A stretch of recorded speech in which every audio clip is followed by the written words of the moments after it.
And if I go level 1, level 2, it's breaking up the money. Okay. If I just go throw everybody in there, who cares about levels? Just throw them all in there, just pack the class, more money. A lot of the OGs, they emphasize the freestyle. It's no self-expression. You're not supposed to have structure. There is, but there is. There's a lot of unsaid structure happening. There is. Do you think there should be? Well, no, there is. There is. There is. Like, and you know this. Can you go into every kid you walk into any cipher in New York City? Was involved in the breaking, when breaking culture became popular again in the 90s. We didn't do it like the generations before. The things had to get sacrificed and cut, but there had to be this middle ground so that you get passed to the next generation. And I think that's where we're at with teaching street dance. I go on road running, or 2 or 3 months, or a month. I would say 2 months to 3 months. I come back, the music's slightly different. Everybody's clothing is slightly different. Everybody's moving slightly different. And I'm like this. The fuck is going on? And everybody's gonna be like, what? I'm like, yo, what the fuck is happening? Like, what are you talking about? Yo, everybody's wearing this now. Huh? What? I'm like, everybody's doing this stuff now. Yeah. That was the beginning of me keeping a journal. Because I had to keep track of what was happening when I left. And everybody knew cricket in his little black book. I would just, I would walk around the club, that little moleskin book, and I would be like, because I had to be like, what the fuck is everybody doing? And when I leave, everybody's doing, so I had to keep this, like, those are my notes from high school. Wow. Now it's like where I was now in college. So now this stuff is now becoming a part of this new path. See, that's why, okay, maybe, so this is from my understanding of like living in both countries and observing the business, right? I think something that has to do with this whole market thing is that in Asia, this whole education system is designed for people taking classes. Got it. All right, because people love to have like a system, be like, okay, why don't you teach me from 1 to 10? All right, what's class 1, 2, 3? Give me a structure. Give me something that I want to learn in the class, right? Here, it's not that it's not popular. I feel like people know what hip hop is, but they take it as granted so that be like, oh, street dance. My parents or their friends, they dance in the backyard somewhere. Or this party that I go to, I see them all the time. Why would I have to go to like a studio and pay money to take classes in like such a format that it's like, you know, it takes years to learn. Whereas here it's just like, I could go to the club, you know, just have fun. Did you see, I think I might still have it on my computer, I think I saved it. Did you see when Tyrone Proctor, Rest in peace. Tyrone made a post. I'm not sure if it's on Facebook, but I saved it, where he talks about the levels and how financially you get more money. Okay, remember I said like America, like my experience, because you know it's everybody has a different point of view, but from my experience, especially through Tyrone, he's going. If I go level 1, level 2, it's breaking up the money. Okay. If I just go throw everybody in there, who cares about levels? Just throw them all in there. Just pack the class. More money. There's no levels. Level 1, level 2 is the classes are gonna be a little smaller. Just throw them all in there. Makes the choreographer look like he's famous or better. Like, these are factors that are at play here in the States. I don't know about Asia, because we as teachers know it's better if I go level 1, level beginner, intermediate, advanced. Sure. Because now we get a better product. Okay. Meaning, like, everybody, you grow in your thing, and you know. But the States, throw them all in there. Have a ball. Figure it out. But everybody's getting bread. Nobody's going, you're not good enough. There's no quality control. Just throw them all in there. You mean here? Yeah. Give me the money. Give me, get in there. And that's my point of view from seeing it. And that's what Tyrone's seeing. That's what I see. Somebody else might see something different and can educate me on it, but that's what I see in the sense of, but when we go over to because some of the countries do the same thing. Some towns or whatever, but there are some places where they separate it from level 1, level 2, level 3. And more structured. Yeah, there's structure, and you get a better, and I'm not saying product in a bad way, but better, the information as the product gets to, as opposed to, you got to play cleanup. I don't know what this is. But see, that's the thing, like, in terms of the whole like education system, right? Nobody here in the United States be like, okay, let's make it into a structure that people can really learn. Because I mean, all of the OGs, they emphasize the freestyle, it's no self-expression. You're not supposed to have structures. There's a lot of unsaid structure happening. There is. Do you think there should be? Well, no, there is. There is. There Okay. is. Like, and you know this. Can you go into can you walk into any cipher in New York City? You mean like as a... If there's a cipher going on, and depending on what specific dancers are in that circle, can you just jump out and just jump in any cipher? Not really. That's a structure. Because you're going to see... But that's a structure. It's just that there's all these little unset structures. It's just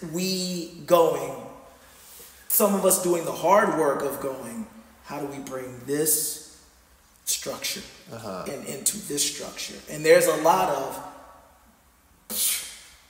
I'm not doing that. You know what I mean? And then vice versa. A lot of, from both sides of, these are our cultural tenets. And from the other way, I don't want to do that. I don't want to go through that. So a lot of and this is what I learned from Rennie, is finding that middle ground. Stuff has to get sacrificed, but we have to find the middle ground. And I also learned this through the breaking culture. Because when breaking started to come back, I was involved in the breaking. When breaking culture became popular again in the 90s, we didn't do it like the generations before. The things had to get sacrificed and cut, but there had to be this middle ground so that you get passed to the next generation. And I think that's where we're at with teaching street dance. Because now, the one thing I really love about this generation, the current generation of teachers, is they're trying to find it. On both ends, they're trying to find this middle ground. The commercial, the dancers that are more about exhibition, going on tour and getting paying jobs, are trying to find, they're trying to find more things from the culture to inform. There's no like, now it's more like, well, what? And then you have more dancers that are from the community wanting a deeper understanding for themselves and their students. Sure. So this is I'm not going to say I've seen it since 2015. A lot of the street dancers that the new teachers of street dance wanting to have a deeper understanding of it. My wanting to have a deeper understanding of it was kind of thrusted upon me because of pure movement and because I wasn't a native New Yorker. Because I always wanted to know why. Like, you're the student of all time. Yeah, I was always a student because it was not like, so pure movement, we're teaching street dance in universities. Right. In the 90s. So our language has to change. Yeah. Our approach has to change. We can't just say, do this. We have to say, I had to learn, Doug Elkins had to put me on and go, Crick, come here, man. You gotta learn how to talk to dance. You gotta say plie, relevant. I'm like, at first I'm like, but then I'm like, bro, I'm not gonna get through class unless I learn that language. Yeah. That's the same thing Marcel was saying, learning the language. You got to. Yeah. And then on top of that, going to like, and then vice versa, but that helped me as a teacher. I looked at it as a hassle at first, but then it informed me as a teacher. And we good? Go ahead. Coming up to New York and being in it, and like, if I was in New York, if I was in the club, the music is a certain way, everybody's dressed a certain way, everybody's moving a certain way, and then I leave for 3 months. I go on the road with Rennie, or 2 or 3 months, or a month. I would say 2 months to 3 months. I come back, the music's slightly different. Everybody's clothing slightly different. Everybody's moving slightly different. And I'm like this, the fuck is going on? And everybody's looking at me like, what? I'm like, yo, what the fuck is happening? Like, dude, what are you talking about? Yo, everybody's wearing this now. Huh? What? I'm like, everybody's doing this stuff now. Yeah. What? These things that are happening gradual. Yeah.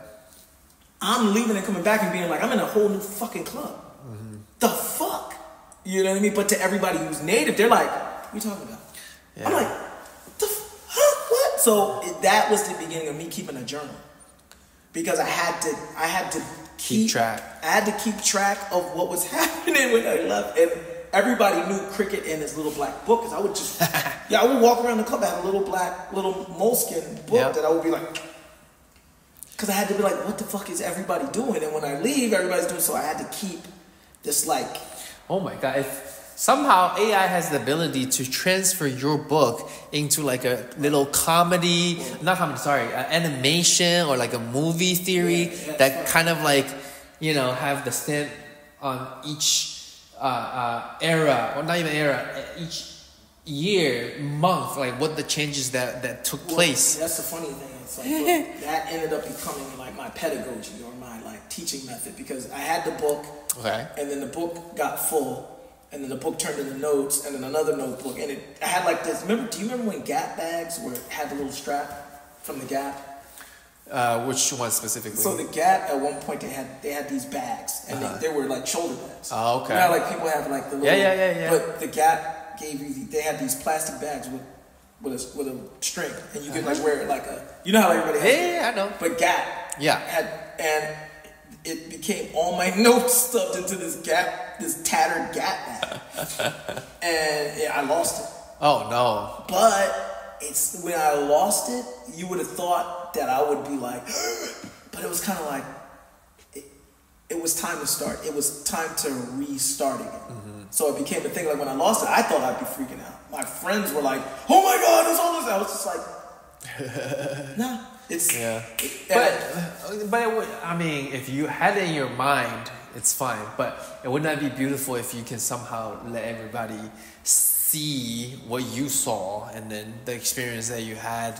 I mean, it's one thing to talk about it, and then the other thing is if you had like, you know, videos and documents that you can show people, right? Yeah, I mean, I'm constantly. It's what became. It's from the point that I lost all those notes, from that point moving forward is the notes that led into me getting a job and being able to hold a job like this, because it was like that. Those are my notes from high school. Wow. Now it's like where I was now, so now it's college. So now this stuff is now becoming a part of this new path. So. And then it became more, by that point, I was running the session. Crucial session. Wait, was it Crucial Session? The Crucial Session, Byron had passed and the then session lab. to me and Erico, and then it went from me and Erico to myself. Yeah. But that was the beginning of me being like, now there's dancers here. And when you run a session, at least when I ran a session, because I ran a session in Philly. I ran a breaking session in Philly. And I knew I couldn't speak to Byron, and you would have to really. I would think an interview with Byron is needed from his